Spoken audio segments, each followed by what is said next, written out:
It's often been said that people do crazy things for love. But if that love is a love of white supremacy, then what? Alexis Ohanian is the founder of Reddit, which has become one of the go-to spots for white supremacist trolls to congregate on the internet. Now, while Reddit itself is not a white supremacist website per se, we all know they have willingly allowed themselves to become one of the main spots where white trolls congregate and spread racist talking points and memes. About the only place worse would be 4chan. Imagine that. A website with an Asian name is probably the worst place on the net for white trolls to gather. Certainly tells you a lot now, doesn't it? While Reddit may not be the creators of all this racist nonsense that comes out of it, they are nonetheless willing conduits for it, and they have been for many years now. Since it's a black woman who chose to marry the founder of this cesspool, we need to get a little specific now. And I'm sure that we'll have the usual 2 or 3 butthurt feminats or undercover swirlers who'll try the pathetic deflection, what about black men marrying black women? First of all, nobody is defending a Kanye West or Montel Williams choice in spouse. Quite the opposite. We're the first ones to say that there's no accounting for taste.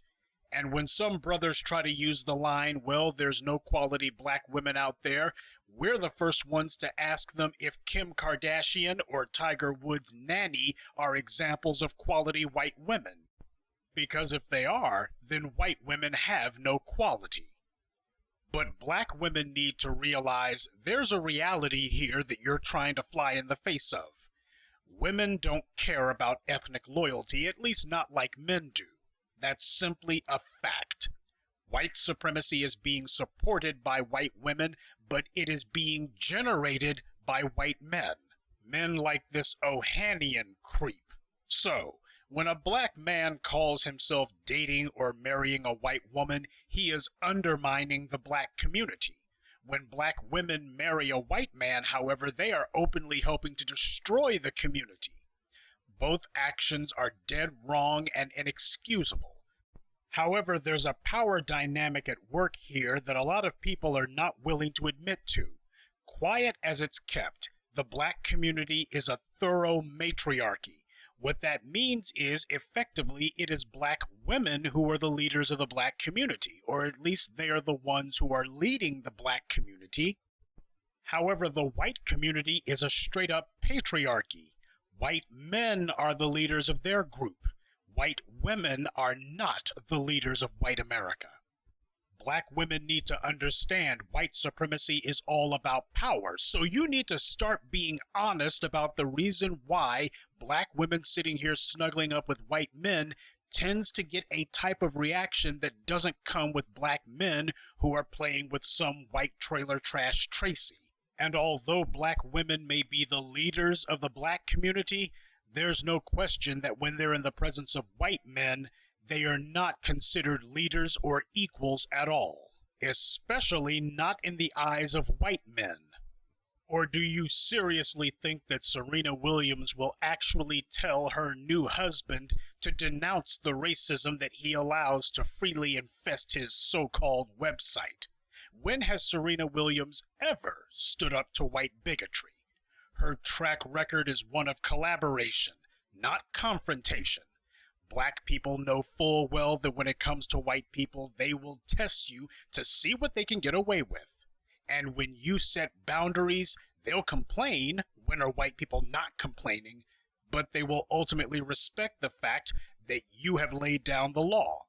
However, to not check these bastards when they get out of line sends the clear signal that you're a doormat. And this isn't the first time Serena's deliberately chosen to go playing with white trash. Judging by the behavior of some of the white males she's chosen to spend time with, she seems to have a sweet tooth for deviant white males. And she's run interference for tennis players who have mocked and ridiculed her in public in blatantly racist fashion. There is no way you can call this a good thing. Some aspiring swirlers who don't know anything about white people or tech startups have tried to say that because this guy is the web founder of a well-known website, that he must be worth hundreds of millions of dollars. This is the feeble and stupid argument that a lot of black women have tried to put forward in order to justify the fact that Serena Williams has willfully chosen to marry a man whose website is literally the internet poster child for anti-black racism. But for the sake of argument, even if Reddit wasn't a racist sewer, you still can't congratulate Serena for marrying up because she's not. The truth of the matter is that this Ohanian guy is only worth an estimated $4.5 million, while Serena is worth northwards of $150 million. Let me repeat that for you. Serena Williams is worth over $150 million, while this Ohanian guy is only worth $4.5 million. That's only 3% of what Serena Williams is worth. Now, while I for one am sure that this marriage is all about money, clearly it's the white guy who's getting the better end of the deal. Too many black females are only too eager to cheer on this engagement under the banner that Serena will have a husband with some money. Problem is, they never bothered to ask exactly how much he has. But even if he were worth, say, $200 million, so what? Serena is already rich herself. At best, all Ohanian can do is bring sand to her beach. She doesn't need the money. So for black women to tout the financial aspect would be feeble even if he was a mega millionaire. But considering that he's barely a millionaire at all, just shows how desperate they are to say that a black woman has a trophy white husband. So, in this case, money means nothing. Yeah, he's got a couple of pennies to rub together, but she's got a lot more, and on top of that, she's famous and a sports icon. In terms of social status, he's the one who's marrying up, not her. Sorry if reality doesn't please you, but here we judge you by the company that you keep. And by endorsing this, all the swirlers are destroying their own alleged rationales for swirling in the first place. You can't say that black women should date white men because black men don't appreciate or respect black women, and then you go and brag about Serena marrying a man who has made his money off of a website that is nothing but anti-black hatred and disrespect. I invite you to go to Reddit, if you dare, and see how many Michelle Obama is an ape posts that you'll find there. Better yet, why don't you count how many posts and topics they have making fun of Serena Williams? And this after the founder of that website announced his engagement to her. So, a white man can lead the charge to demonize black women nonstop all over the world, and that's cool with swirlers. They have exposed themselves again. This is not about black women validating themselves. Swirling is about 21st century bedwenching. And when you marry one of white supremacy's primary propagandists, there's no way in hell that this can have a happy ending. It's not like this engagement is the result of some years-long love affair. Look, I get it. There's a certain number of black women, more than are willing to admit to it, who see themselves in some sort of desirability contest with black men. This becomes lunacy when you consider that the vast majority of black men, northwards of 90%, marry black women. So it's foolish to get into an argument with black men over whether or not they have more dating and mating options, especially when their main choice happens to be black women. That is, unless you yourself are interested in women too, and you look at black men as being competition for them. I'll give you a moment to mull that one over. A lot of black women's egos have been bruised and broken the last few years, but most of the damage to your collective image was self-inflicted or done by white men like this Ohanian character. When one looks at Serena's net worth and compares it to his, it makes her look desperate. And it also makes her look like she has no standards. Her online boosters look like morons. Here you have a high-value black woman, and the best she can do is snag a low-value white trollmeister? A guy whose only real accomplishment, if it can be called that, is that he managed to gather together more teenage suburban racist trolls than anyone else on the net. Unless you're auditioning to be the next slut in a Ghetto Gaggers video, you have no business fraternizing with human refuse like this. White supremacists look at black people in monolithic terms. Many black women seem to believe that somehow this doesn't include them too. I guess white supremacy has stroked some black women's egos so long that they just can't bear to let it go. But you better understand what message that you're sending to the white supremacists. They have one of their main enablers who they know isn't worth much at all, monetarily or as a human being, and yet he easily gets one of the most accomplished black women on the planet to swoon over him. The message this sends is that if you're a white guy, you can trash black women, create whole safe spaces for racists to run black women into the ground, and then watch these same black women bow and scrape at your feet. Worse than that, watch as other black women either cheer them on or remain silent because to them this is an embarrassment. Or perhaps they run in pro-black circles and feel self-conscious about denouncing this idiocy. Either way, their silence equals consent. You gotta feel sorry for Serena just a little bit. I mean, with all the eligible bachelors who've been trying to get at her, why did she choose to go with a guy whose website is notorious for its white supremacist users? Everyone from Gawker to Vox has called out Reddit and denounced them. The human fecal matter that infests that website has become a bane to much of the denizens of cyberspace. But thanks to Reddit, all these escapees from the special ed class have had a place that they could all get together and spread their stupidity. But this is no laughing matter, because Reddit's wannabe sister site 4chan was the place where those white terrorists who attacked Black Lives Matters in Minneapolis were meeting at. They posted all the details and planning of their race terrorist attack on that site before they went and did it. And Reddit is the exact same type of sewer. My take on the longevity of Serena's pending nuptials? I suspect that it won't be but a few years before Ohanian is caught sleeping around with somebody a lot younger and no doubt white, and they'll have to announce a divorce. Either that, or he pulls a Gabriel Autry and decides to take her to court for half of her assets, seeing as how she's the only one who has any. See, when black women marry white men, the end result is that their money and assets go directly into the pockets of the leaders of global white supremacy.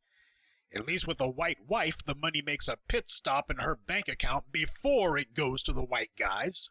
Funny how you don't see too many black women mentioning that fact. You can't use certain talking points when it suits you and then ignore them the rest of the time, you know.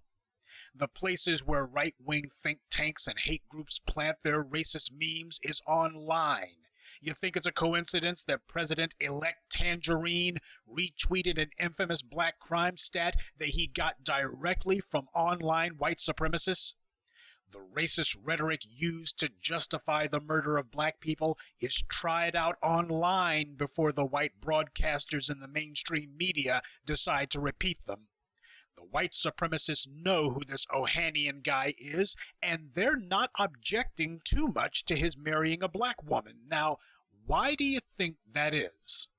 What do they seem to know that you don't? Or rather, what do they know that you aren't willing to admit to? White supremacy thrives on coons, bedwenches, apathetic black people, and just plain unthinking Negroes.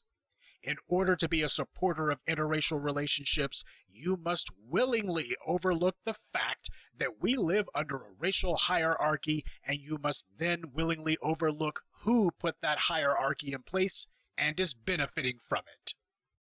The reason interracial relationships, particularly with white people, are a bad bad idea for black people, male or female, is because it requires that you deny reality.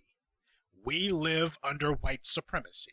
Not some of us, not most of us, all of us. And all white people depend upon white supremacy. Not some of them, not most of them, all of them. More than that, every white person uses white supremacy for their own personal benefit. That is the real context of the world that we live in.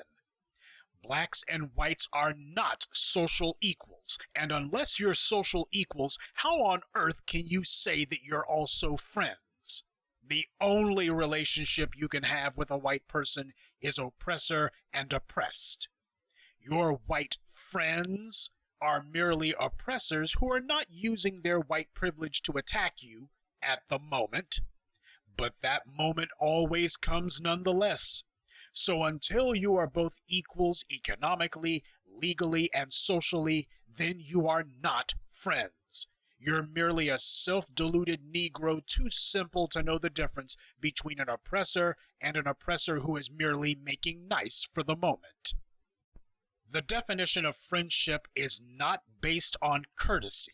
It's based on mutuality. Children think in simple terms such as niceties, but for adults, friendship begins with what you have in common. Now, what on earth do you have in common with a white person? You are not oppressing them, and you don't have the power to.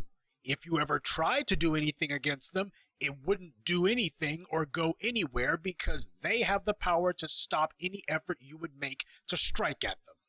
You can't stop any of their attacks against you, at least not legally. You don't define the social structure. You don't define the social dynamics. You can't even meet a white person without it being allowed by them. They're the ones who have defined under what circumstances that you can even be considered to have married, and until a few decades ago, they were the ones who determined that it was illegal and immoral for you to be married to a white person. Black people didn't decree that, white people did. And now, all of a sudden, because a white woman throws her legs open, or a white man is willing to be seen in public with you, all of that has somehow changed? The only thing that's changed is that white people aren't burning crosses on your front lawn anymore. Instead, they're gunning you and your children down in the streets. White women have been willing to sleep with black men in this country since the cotton fields. And white men are no strangers to having black women in their beds. Thomas Jefferson wrote into law that blacks were inferior to whites, and then he spent the next 3 decades raping Sally Hemings.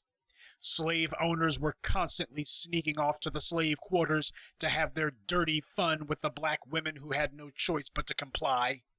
And for the last 150 years, they've been sneaking off to black neighborhoods for the same reason. Jack Johnson became notorious for the white women that he was sleeping with. So black people need to stop acting like it's some kind of novelty to be having sex with a white person. This has been going on forever. The only intercourse that would actually matter between blacks and whites is a power intercourse. And under white supremacy, the power only goes in one direction.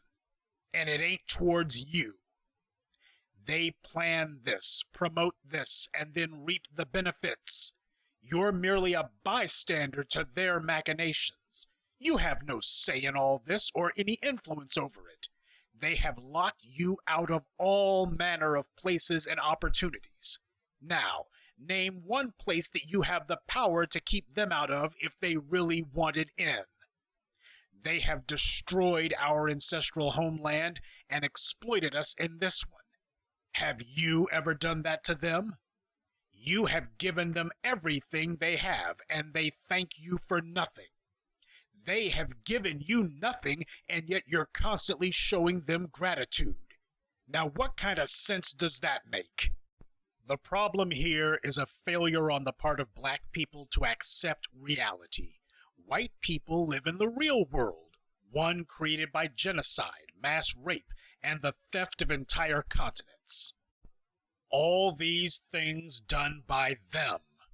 You, on the other hand, are attempting to deny these realities. Until the scales are balanced and you both stand on even ground, and only when your power is sufficient to stop theirs can you finally say that that's the case, then you cannot be friends. You damn sure can't be life partners. White power makes it where it's their world. You're just in it. Serena is 35 years old now, and at the tail end of her childbearing years.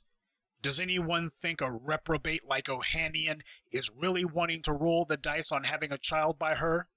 Rupert Murdoch married an Asian woman, a Chinese native no less, and as soon as the ink was dry on his contracts with the Chinese business and government entities, he showed her the door. And while he did have 2 daughters by her, does anyone seriously think that either of them will be heirs to his throne? Whenever the future of News Corp is mentioned, neither of Rupert Murdoch's 2 half-breed daughters' names ever comes up. Hell, the guy never even bothers to spend time with them. Wendy Ding was Rupert Murdoch's entree to a burgeoning multi-billion-dollar market. Nothing more. She gets a tidy payout as her reward for services rendered, but as for his business empire, it is strictly hands off. Rupert Murdoch's day-long marriage to Wendy Ding was sexual politics at its finest. The Chinese government thought that Rupert's marriage actually meant something, but it didn't. It was an arrangement, nothing more. Hey, marry who you want, but you also have to take responsibility for your choices as well. People like Ohanian are the digital equivalents of the Grand Wizard of the Clan. It's one thing when Melanie Hobson becomes the 3rd or 4th Miss George Lucas. That's certainly a come-up for her. She's just an investment specialist, but he's a movie icon and a billionaire. And while there's still no accounting for taste on her part, that's not to say it doesn't make some kind of sense.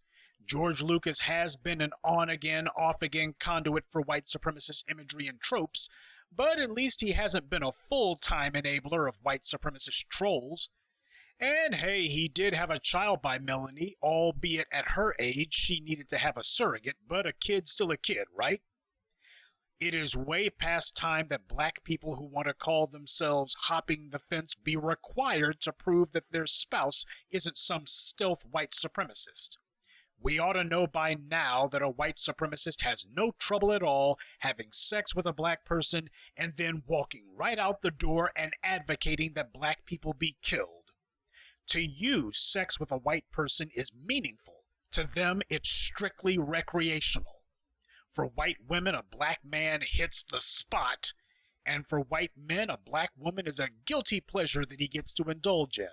So, unless these white spouses get out there and begin to call out white supremacy daily, not just every blue moon, then they are suspect. This is not something we should expect from the black spouses. This is something we need to require ourselves.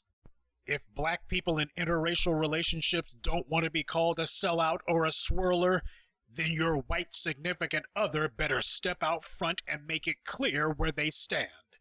Because these white boyfriends or white wives always stand beside their black so-called mates silently, and their silence speaks volumes. They never seem to have anything to say about racism. Even after they have their mulatto babies, they still remain silent about white supremacy. The white person in the relationship seems to think that the black person's money will insulate them, so they're getting their equity out of the whole thing. Meanwhile, the black person is just glad that the white person is there. That white person may not necessarily be a perpetrator of white supremacy, but they are all damn sure beneficiaries of it. And that means something. It is way past time that these interracial relationships also required an interracial responsibility too. Interracial relationships without that responsibility must be an action that carries a social penalty, one imposed by us, because the delusion that it is harmless to go crawling under the sheets with the very people who benefit from white supremacy is a mental aberration that we cannot afford and will not tolerate. White supremacy pervades every arena of the society, and that pervasion actually begins with sexuality. The very first thing white supremacy sought to control was who was sleeping with whom. After all, sex is the means by which the line between black and white is so often blurred. Nothing happens inside a vacuum under white supremacy, and that includes interracial affairs. Donald Trump and his 4 or 5 kids by his 4 or 5 trophy wives are running his multi-level marketing scam that he calls a company. So, where are their mulatto counterparts? Whenever you see these interracial couples, haven't you noticed that you never see their mulatto kids winding up running any financial enterprises?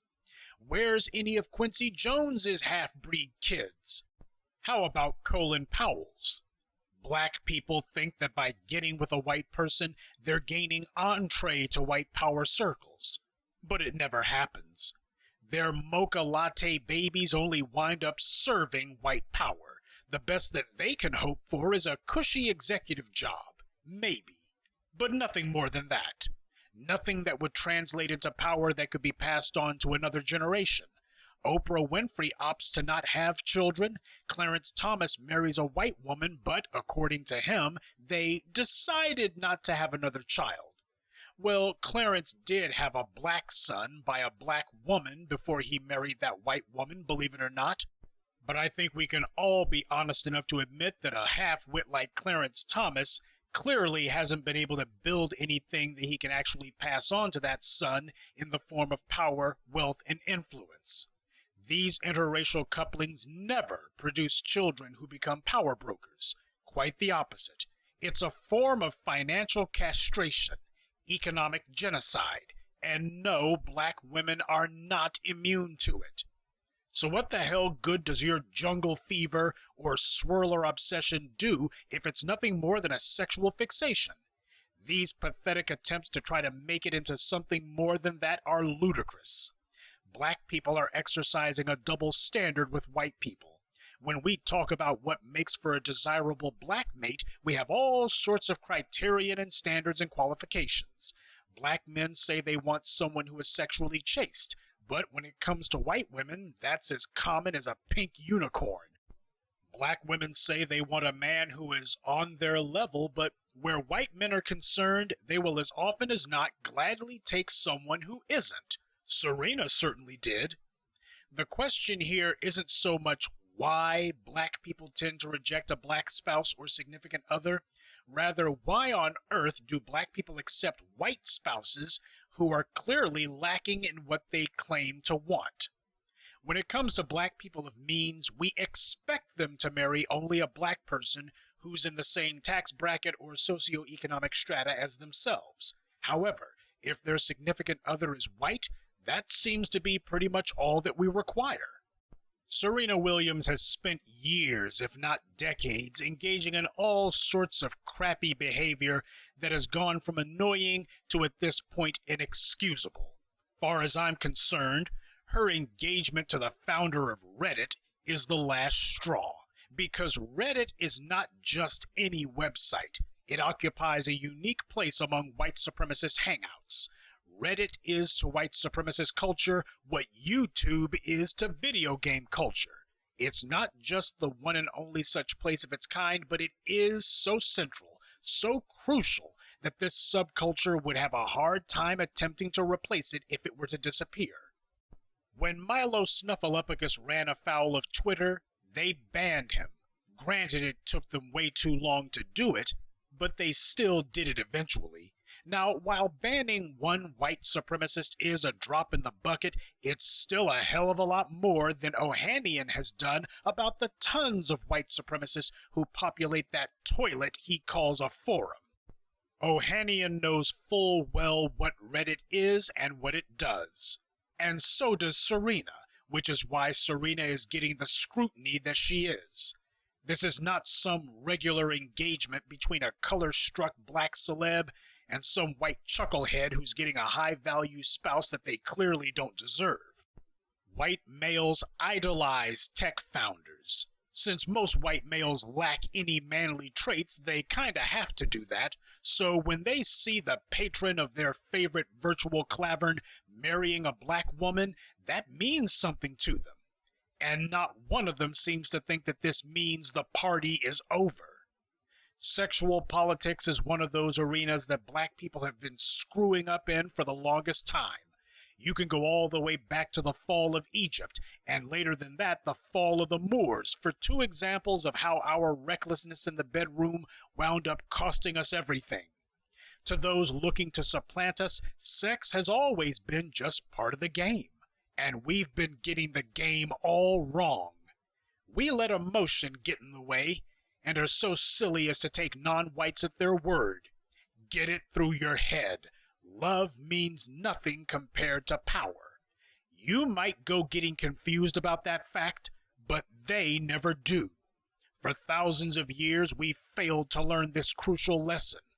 Well, you better start getting it now. From Thomas Jefferson to Strom Thurmond to half the cops who are caught engaging in open racism, it seems whenever there's some white male out there killing or attacking us, he always seems to have some black wife, girlfriend, or side piece singing his praises. That's the only real value that a black woman can have to a white person, truth be told. She's his rhetorical shield from any accusation of racism. Ladies, I realize that for most of you, not all, but damn sure most, you have bought into the idea that your crotch is your power. Most women have, to some degree or another, bought into that delusion. I would imagine that at some point in your lives, you no doubt encountered some no-account chump so lacking in intelligence that he would do anything for a woman to validate him through sex. But your crotch is not some magic well that compels men to be under your spell like puppets. And even though there's no example of this actually working, a lot of black women cling to this anyway. For too many women, black, white, or otherwise, sex is about the only trick they know. So they've invested everything in it. Even though it's been consistently proven a failure, they won't let it go. Well, when you let this conceit blind you to reality, the consequences can be frequently fatal. White people are always engaging in little jokes, or what for them passes as cleverness. This cartoon of a Serena Williams jumping for joy at a mere engagement ring from Ohanian with the heading "Future Miss No-Thing" says it all. White people have practiced duplicity for thousands of years. When they say something to one another, it can mean exactly the opposite of what it means when they talk to black people. Compare the treatment of a fully qualified black loan applicant to a lesser qualified white one if you doubt me. When it comes to black women, white people are always engaging in some sort of typical white racist backhand compliment. They hide their insults inside of fake courtesy and phony pleasantries. This image is no different. Duplicity is a standard part of white culture. So when they're smiling in your face, you need to understand what they're actually doing is laughing in your face. Ohanian may be Mr. Nothing, but as far as they're concerned, Serena is Miss Nothing. This is just sexual politics playing itself out the way it always does. White people get black people's personal resources, street credibility if they need it, some quickie headlines, and all black people get out of the deal is a few photos with a white person. What kind of trade is that? Definitely not a good one. We really need to raise our standards. Hell, at this point, we'd be doing great just to have some standards at all.